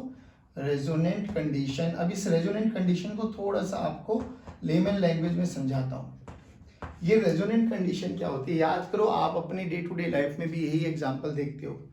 जो जैसा होता है ना उसका दोस्त वैसा ही बनता है। पढ़ने वाले का दोस्त पढ़ने वाला बनेगा, मौज मस्ती करने वाले का दोस्त मौज मस्ती करने वाला बनेगा, है ना? जो बंक मारने वाला होता है उसका दोस्त बंक मारने वाला बनेगा। ये होता है रियलिटी में। इसको बोलते हैं हम रेजोनेंट। रेजोनेंट का मतलब क्या है? एक टीचर कोई भी अच्छा या बुरा कब होता है? अगर टीचर के पढ़ाने की फ्रीक्वेंसी बच्चों को समझ में आ गई तो उनके लिए वो टीचर बहुत अच्छा है। बच्चे समझ ही नहीं पाए, यानी टीचर की फ्रीक्वेंसी बच्चों की फ्रीक्वेंसी के साथ मैच नहीं करी, ठीक है ना? मैच कर गई तो रेजोनेंट, नहीं कर पा रही तो वो रेजोनेंट कंडीशन नहीं है। अच्छा एक चीज हो, आप लोगों को याद होगा ओपेरा सिंगर्स होते हैं जो ऐसे ऐसे गाते हैं और वो इतनी लाउड स्पीच पे गाते, पिच पे गाते कि उनके गाने के कारण शीशे भी टूट जाते हैं, याद है ना? क्यों? क्योंकि उनके गाने की फ्रीक्वेंसी और उस मिरर की फ्रीक्वेंसी अगर मैच कर गई तो रेजोनेंट हो गया। रेजोनेंट हो गया तो शीशा ब्रेक डाउन कर सकता है। याद करो, जब सोल्जर्स जाते हैं उनको बोला जाता है कि वो जो भी ब्रिज फ्लाईओवर क्रॉस करे ना उस पर वो मार्च पास्ट ना करे, क्योंकि उनकी जो ये कदम ताल की फ्रीक्वेंसी होती है ना, अगर वो फ्रीक्वेंसी ब्रिज की फ्रीक्वेंसी के साथ मैच कर गई तो ब्रिज कोलैप्स हो जाएगा। तो रेजोनेंट का मतलब समझ में आ गया? रेजोनेंट कंडीशन का मतलब क्या होता है? रेजोनेंट का मतलब होता है कि ए और बी रेजोनेंट होगा कब? जब दोनों की फ्रीक्वेंसी मैच करने वाली है, ठीक है ना? जैसे हम डे टू डे लाइफ में देखते हैं, अच्छे का दोस्त अच्छा बनता है, बुरे का दोस्त बुरा बनता है। अच्छे का दोस्त बुरा नहीं हो सकता क्योंकि दोनों के सोच, दोनों के विचार कभी नहीं मिलने वाले, तो उनकी रेजोनेंट कभी नहीं होगा। अब समझिए, तो हमारी बेसिक कंडीशन थी ये रेजोनेंट के लिए कि अगर इसका अब क्यों होगा वो आपको समझ में आ जाएगा कि एफ डैश और एफ दोनों बराबर होने चाहिए। बोलो इतना समझ में आया? बिल्कुल बेसिक एनालिसिस हम लोगों ने चर्चा करी कि यहाँ पर एक मैग्नेटिक फील्ड होगा, एक इलेक्ट्रिक फील्ड होगा। इलेक्ट्रिक फील्ड का सोर्स ये होगा। इलेक्ट्रिक फील्ड लगातार अपनी डायरेक्शन चेंज करेगा, कभी वो इधर, कभी वो इधर, कभी वो इधर, कभी वो इधर। बी अंदर है, यूनिफॉर्म है। ई और बी में रिलेशन देखी कि ई परपेंडिकुलर टू बी होने वाला है। फिर हमने क्या देखा, ये एक छोटी सी विंडो है और ये एक छोटा सा टारगेट है। ये वो टारगेट है जिस पार्टिकल को जब हम लोग इसमें डी के अंदर रखेंगे वो एक्सेलरेट होगा, हाई एनर्जी गेन करेगा, वो हाई एनर्जी से इस टारगेट को हिट करने वाला है। तो ये वो वाला टारगेट है। अब चाहे इसको न्यूक्लियर फिजिक्स में बोल दीजिए, जिसके बारे में हमें स्टडी करनी है। फिर ये पूरा सेटअप एक वैक्यूम चैम्बर में रखा गया है। वैक्यूम चैम्बर का मतलब क्या हुआ कि यहाँ पर हम नहीं चाहते कि जो हमारे पास ये एक्सेलरेटेड चार्ज पार्टिकल है किसी भी एयर पार्टिकल के साथ कोलाइड करे। एयर पार्टिकल के साथ अगर वो कोलाइड करेगा तो एनर्जी का लॉस होगा, हम नहीं चाहते एनर्जी का लॉस हो। तो दैट्स व्हाई ये पूरा का पूरा सेटअप किस में डाला बच्चे, वैक्यूम चैम्बर में। अब देखिए थोड़ा ब्रीफ कंस्ट्रक्शनल पार्ट मैंने इसका बता दिया, जो जो हमें जरूरत थी वो चीजें हम लोगों ने डिस्कस कर ली। एक बार रिपीट करते जल्दी से, फिर इसकी फंक्शनिंग देखेंगे। North pole south pole magnetic field है, मैग्नेटिक फील्ड है नॉर्थ से साउथ, यानी मैग्नेट नीचे की डायरेक्शन में, इलेक्ट्रिक फील्ड इस डायरेक्शन में। फिर भी मैग्नेटिक फील्ड और electric field perpendicular to each other हो गया।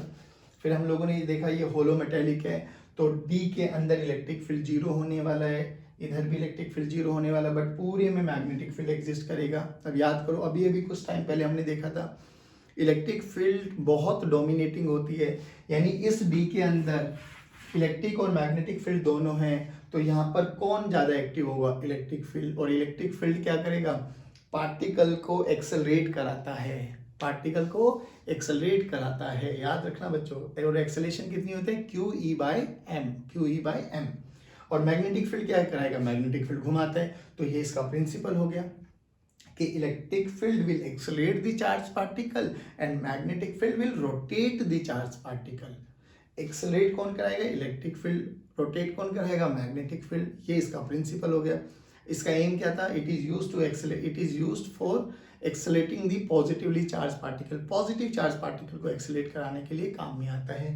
कंस्ट्रक्शनल पॉइंट ऑफ व्यू हमने देख लिया। अब चलिए इसकी फंक्शनिंग के बारे में हम बात करते हैं। अब इसकी वर्किंग के बारे में अगर हम बात करें तो देखिए बच्चों, जिस भी चार्ज बीम को आपको एक्सेलरेट कराना होता है ना, उसको डी के अंदर रख दीजिए। ये डीज के सेपरेशन में सेंटर यू कैन से यहाँ रख दिया।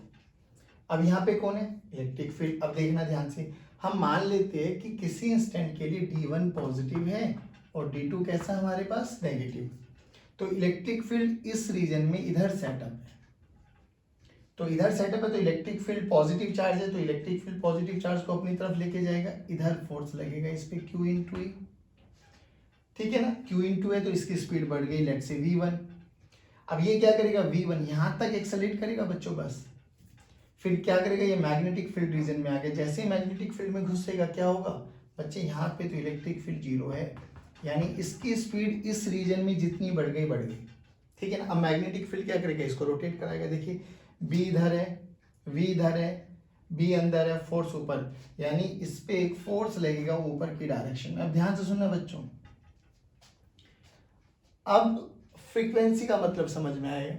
यहां से यहां तक आने के लिए इसको जितना भी टाइम लगा, जो कि ये पॉजिटिवली चार्ज पार्टिकल है और पॉजिटिवली चार्ज पार्टिकल हमेशा इलेक्ट्रिक फील्ड की डायरेक्शन में जाते हैं। तो हमने बोला कि अगर यहां से यहां आने में इसको 1 सेकेंड का टाइम लगा, तो 1 सेकेंड में ये इलेक्ट्रिक फील्ड भी अपने आप को चेंज कर लेना चाहिए। तो ये अब क्या हो जाएगा, 1 सेकेंड के बाद ये पॉजिटिव हो जाएगा और ये नेगेटिव हो जाएगा। अगर ऐसा हुआ तो रेजोनेंट रहने वाला है। ध्यान से सुनना, रेजोनेंट का मतलब क्या था, समझ में आ गया। फ्रीक्वेंसी का मतलब क्या है, यहां से यहां तक आने में इसको जितना टाइम लगा उतने ही टाइम में इसको अपनी पोलैरिटी चेंज कर लेनी है। यानी अगर इसको 1 सेकेंड लगेगा तो 1 सेकेंड के बाद वो अपनी पोलैरिटी चेंज कर लेगा। सोचो नहीं हुआ तो क्या होगा, इसको यहाँ पर नेगेटिव मिलेगा और positive charge particle opposite to electric field नहीं जाएंगे, तो हो जाएगा नहीं, वो यहीं रुक जाएगा। यानी उसमें ज़्यादा वेलोसिटी एक्सेलरेट नहीं कर पाई, जो भी वेलोसिटी है वो V1 ही रही। तो फायदा क्या हुआ, V1 तो बहुत छोटी वेलोसिटी है। इसकी वेलोसिटी बढ़ेगी कब, जब वो इलेक्ट्रिक फील्ड के कांटेक्ट में आएगा, क्योंकि इलेक्ट्रिक फील्ड ही एकमात्र ऐसी चीज है जो उसकी स्पीड को चेंज करेगा। और इलेक्ट्रिक फील्ड आने के क्या क्या चांसेस है बच्चे, जब जब वो घूमेगा और इस रीजन में चलेगा, ऐसे चलेगा, ऐसे चलेगा, यानी जब भी वो इलेक्ट्रिक फील्ड के कांटेक्ट में रहेगा वो स्पीड गेन करेगा और मैग्नेटिक फील्ड केवल और केवल घुमाएगा। वही इलेक्ट्रॉन गन वाला एग्जांपल बन गया, यहाँ से उठा के यहाँ तक कौन लेके आएगा, मैग्नेटिक फील्ड, और इलेक्ट्रिक फील्ड उसकी स्पीड बढ़ाएगा। वही काम यहाँ पे हो रहा है, देखिए समझ में आया। तो यहाँ से यहाँ तक आने में जितना भी टाइम लगेगा इलेक्ट्रिक फील्ड उतने ही टाइम में अपनी पोलैरिटी चेंज कर लेना चाहिए। तो अब इलेक्ट्रिक फील्ड भी इधर बना, ये भी इधर बना, अब इसकी स्पीड हो गई v2 और ये दिखाई भी दे रहा है कि v2 v1 से बड़ा है। अगर v2 v1 से बड़ा है तो रेडियस का फॉर्मूला देखिए बच्चों, mv/qb। अगर v बड़ा है तो रेडियस भी बढ़ेगा, यानी अब ये चक्कर लगाएगा दूसरा, लो रेडियस बड़ा हो गया। लेकिन रेडियस बड़े होने से टाइम पीरियड में कोई फर्क नहीं पड़ेगा, क्योंकि टाइम पीरियड का फॉर्मूला क्या था बेटे, 2πm/qb, यानी time period is independent of velocity. Radius बढ़ने से वेलोसिटी बढ़ेगी या वेलोसिटी बढ़ने से रेडियस बढ़ेगा। लेकिन अगर यहाँ से यहाँ ये एक टाइम ले रहा है ना, 1 सेकेंड, तो यहाँ से यहाँ भी 1 सेकेंड ही लेगा, और एक ही सेकेंड क्या हमारी उसकी पोलैरिटी चेंज करने क्या, टाइम। तो अब ये क्या हो गया पॉजिटिव, ये क्या हो गया नेगेटिव, यानी इलेक्ट्रिक फील्ड इधर, इलेक्ट्रिक फील्ड भी इधर, वेलोसिटी भी इधर, यानी वेलोसिटी अब बढ़ के कितनी हो गई, v3 हो गई, तो ये बड़ा चक्कर लगाएगा।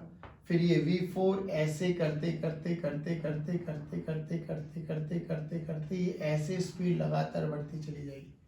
समझ में आ रहा बच्चों, देखो, और एक टाइम पे वो यहाँ से निकल के इस टारगेट को हिट कर लेगा।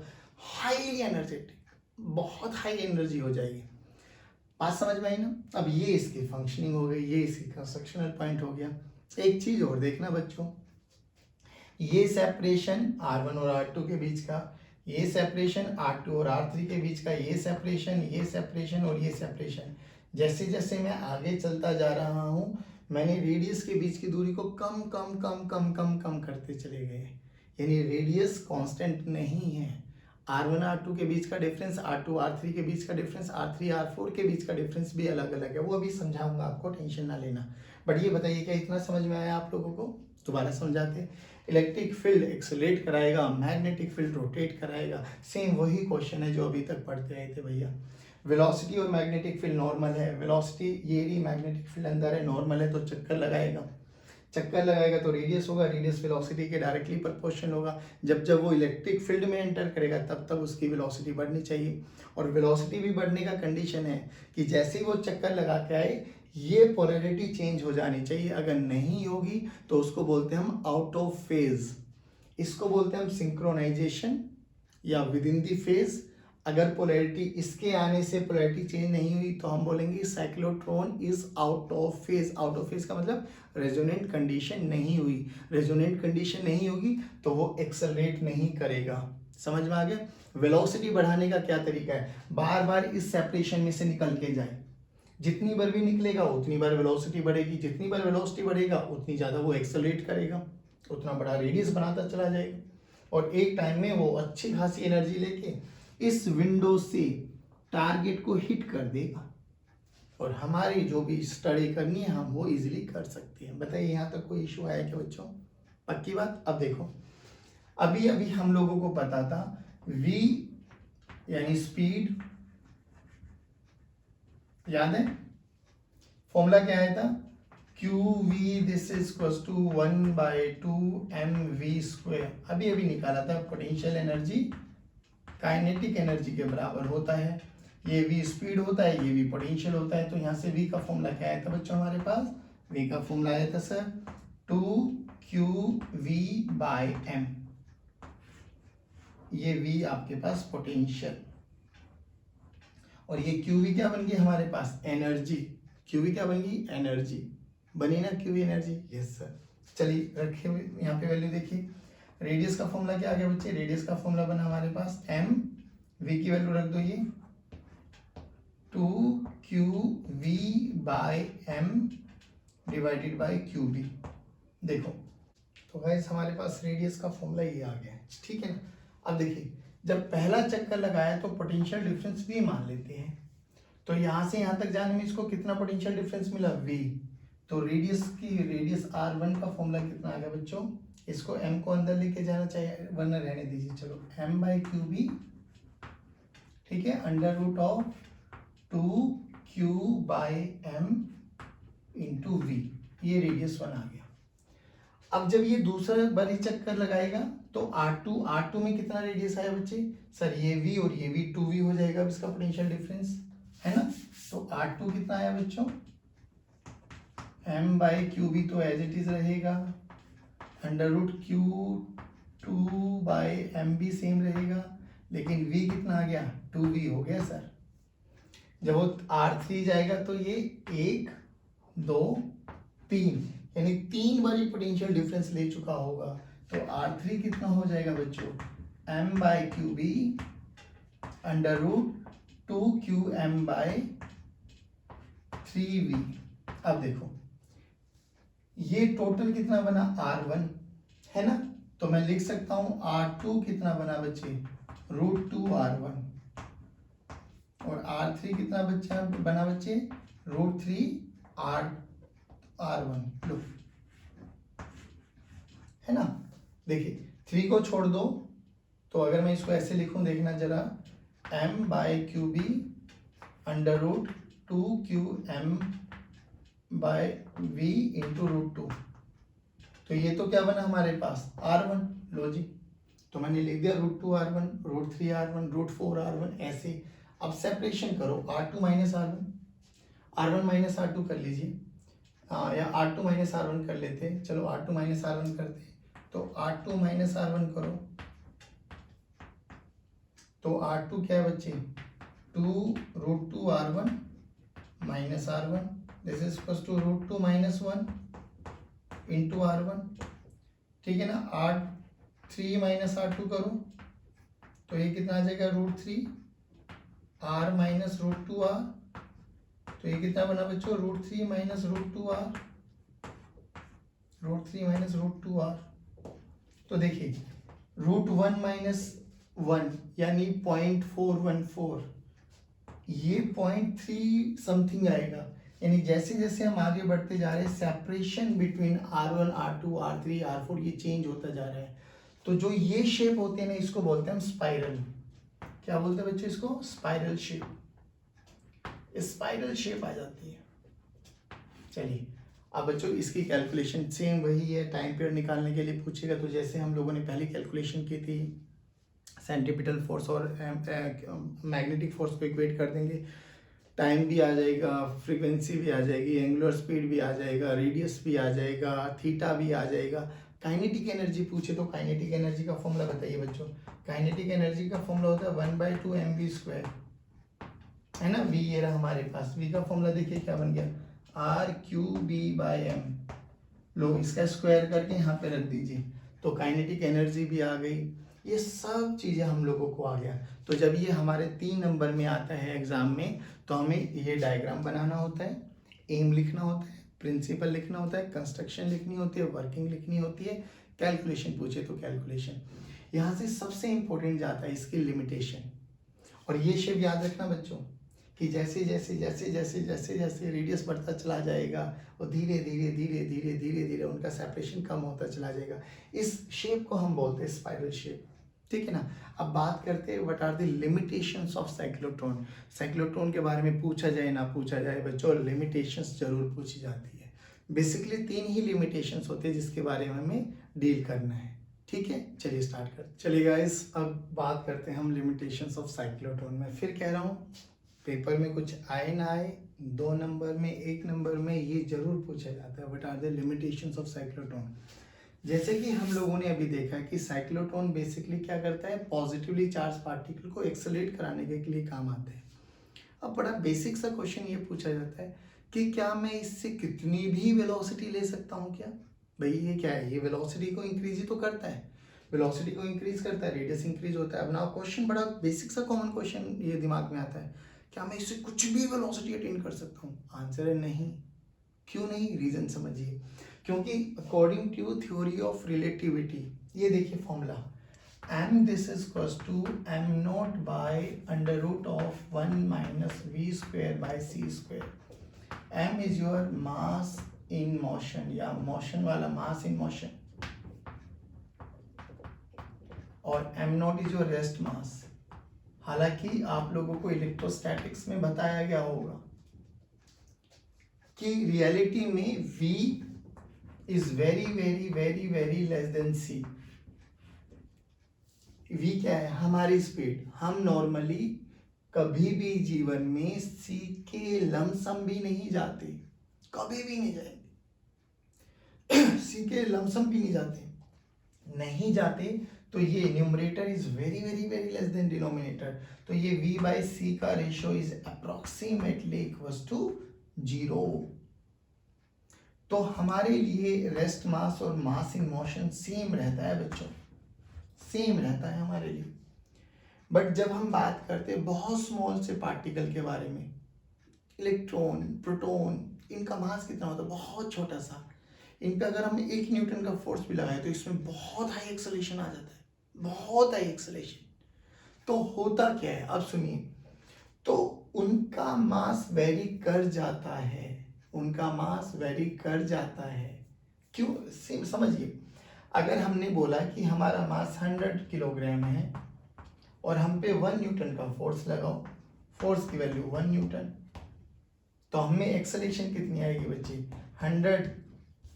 1 बाई 100 एफ बाई एम, यानी 0.01 मीटर न्यूटन पर मीटर पर किलोग्राम, न्यूटन पर किलोग्राम. ये एक्सेलरेशन आई हमारी. ठीक है ना? अब ध्यान से सुनिए. लेकिन इलेक्ट्रॉन, प्रोटॉन, इलेक्ट्रॉन का मास 9.1 इंटू 10 की पावर -31, प्रोटॉन का मास 1.6 इंटू 10 की पावर -27. सोचो, अगर उन पे 1 न्यूटन का फोर्स लगाया जाए 9.1 इंटू 10 की पावर -31, तो भाई साहब एक्सेलरेशन देखो, 10 की पावर 31 डिवाइडेड बाय 9.1 मीटर पर सेकंड स्क्वायर. एक्सेलरेशन देखिए इतनी भयंकर आती है. अब बात करते हैं कि क्या हम साइक्लोट्रॉन से रियलिटी में कुछ भी स्पीड ले सकते हैं? आंसर है नहीं. क्यों नहीं? देखिए, क्योंकि जैसे जैसे ये वाली स्पीड बढ़ती जाएगी, ये वाली स्पीड बढ़ती जाएगी, तो जो ये रेशो रियल लाइफ में जब हम तुम बात करते हैं तो ये रेशो अप्रॉक्सीमेटली इक्वल्स टू 0 होता है.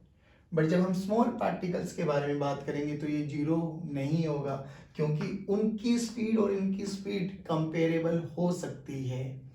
तो जैसे जैसे स्पीड इंक्रीज करेगा बच्चों, जैसे जैसे स्पीड इंक्रीज करेगा, मास वेरी करेगा, मास करेगा ना, क्योंकि रियलिटी में m equals to M not था.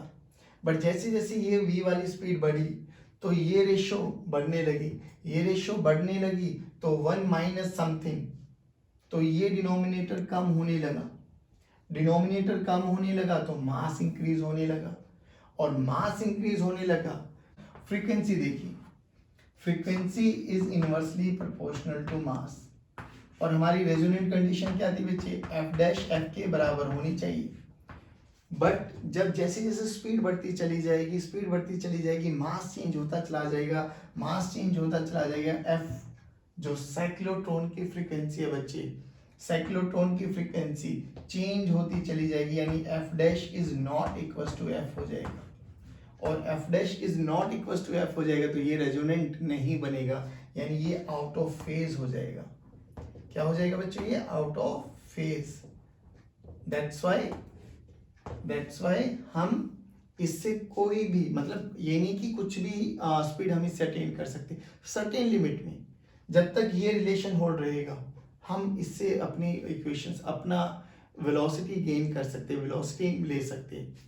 बट जैसे ही ये वाला रिलेशन एक्टिव हो जाएगा तो मास वेरी कर जाएगा, फ्रीक्वेंसी वेरी कर जाएगी, साइक्लोट्रॉन की फ्रीक्वेंसी वेरी कर गई तो रेजोनेंट कंडीशन नहीं रहेगी. रेजोनेंट कंडीशन नहीं रहेगा तो जब वो घूम के आएगा इलेक्ट्रिक फील्ड अपनी डायरेक्शन चेंज नहीं कर पाएगा. नहीं कर पाएगा तो क्या होगा? वो एक्सेलरेट कर ही नहीं पाएगा, वो वहीं से आउट ऑफ फेज हो जाएगा. बस बात खत्म. ठीक है. सेकंड पार्टिकल देखिए. सेकंड क्या है इसकी लिमिटेशन की, ये इलेक्ट्रॉन को नहीं एक्सेलरेट कराता। क्यों नहीं कराता, याद कीजिए। मास ऑफ इलेक्ट्रॉन और मास ऑफ प्रोटॉन के कंपैरेटिवली मास ऑफ इलेक्ट्रॉन बहुत हल्का होता है। देखिए 9.1, वो 1.6 इंटू 10⁻⁻27, बहुत हल्का होता है इलेक्ट्रॉन। और अगर ये हल्का हुआ इलेक्ट्रॉन तो यहाँ पे देखिए velocity is inversely proportional to mass, यानी ये हल्का है, मास हल्का है, वेलोसिटी ज़्यादा है। वेलोसिटी ज़्यादा हुई तो मास वेरी कर जाएगा, मास वेरी कर गया तो फ्रीक्वेंसी वेरी कर जाएगी, फ्रीक्वेंसी वेरी कर जाएगी, फिर वही आउट ऑफ फेज वाली सिचुएशन आ जाएगी। बात समझ में आई? क्योंकि इलेक्ट्रॉन का मास बहुत हल्का होता है as comparison to proton, as comparison to proton. और थर्ड कि ये न्यूट्रल पार्टिकल्स को यानी न्यूट्रॉन्स को एक्सेलरेट नहीं करा पाता। अब न्यूट्रॉन का मतलब क्या है? Net charge zero. Net charge zero का मतलब क्या है? जब डी के अंदर रखोगे तो न्यूट्रल चार्ज जीरो यानी क्यू की वैल्यू जीरो है, तो इलेक्ट्रिक फोर्स कितना लगेगा? जीरो। इलेक्ट्रिक फोर्स जीरो लगेगा तो ये तो इसको आगे लेके जाएगा ही नहीं, ये आगे जाएगा नहीं, तो ये तो रेस्ट पर है और रेस्ट पर मैग्नेटिक फोर्स काम नहीं करता, तो दैट्स वाई न्यूट्रॉन को भी एक्सेलरेट नहीं कराता। हम चाहेंगे इससे मन मर्जी की स्पीड नहीं अटेन कर सकते, लिमिट में ही रहेगा क्योंकि थ्योरी ऑफ रिलेटिविटी काम में आ जाती है। सेकेंडली इलेक्ट्रॉन को नहीं कर सकते क्योंकि इलेक्ट्रॉन का मास बहुत लाइट होता है, जिससे रेजोनेंट कंडीशन जल्दी अकर हो जाता है, मतलब आउट ऑफ फेज वाली सिचुएशन जल्दी अकर हो जाती है। और थर्ड, ये न्यूट्रल पार्टिकल को भी एक्सेलरेट नहीं करता। आई होप ये तीनों लिमिटेशन आपको समझ में आई होगी।